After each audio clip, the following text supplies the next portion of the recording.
Hey everybody, Matt with Low Cash Homestead. You know, as much as we want to say gardening and greenhouses and land management and canning food and all these things that we do on the homestead, sometimes you got to do some pretty mundane things like sew up a beanbag couch. I got two of them to fix. We're going to do that. And, we fix this stuff rather than toss it out and buy another one. I've sewn this one a few times. I'll probably have to sew it a few more times. But in any case, sometimes you have to do the mundane stuff.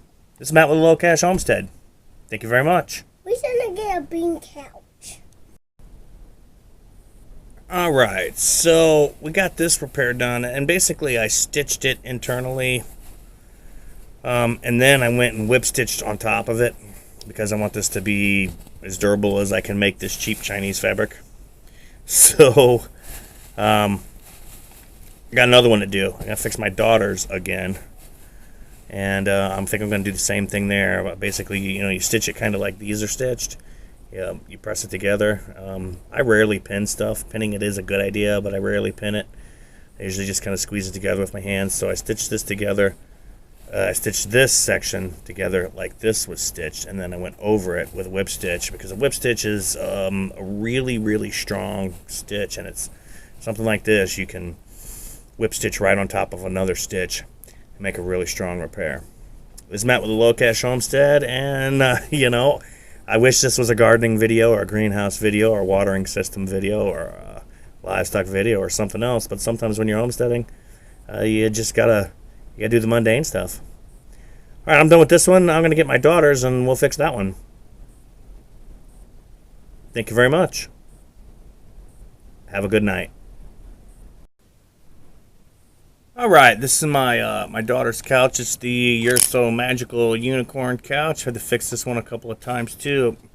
It looks like these are single stitches. So when I've been fixing these, I use a double thread as if you're going to sew a button on, and it just makes it that much more durable. So basically I'm going to kind of just pinch these together and stitch it, and then I'll whip stitch on top of that to make a strong stitch.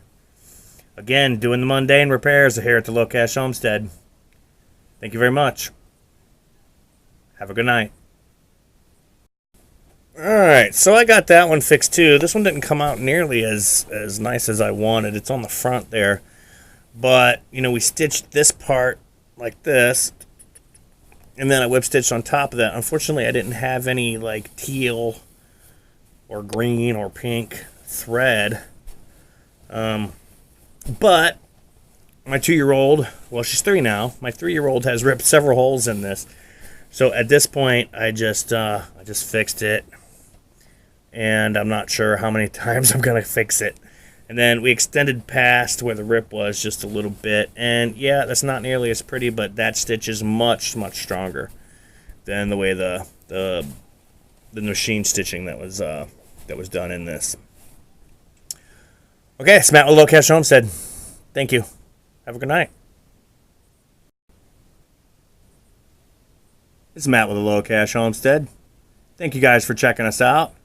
Go to thelowcashhomestead.com and you can follow us on our socials.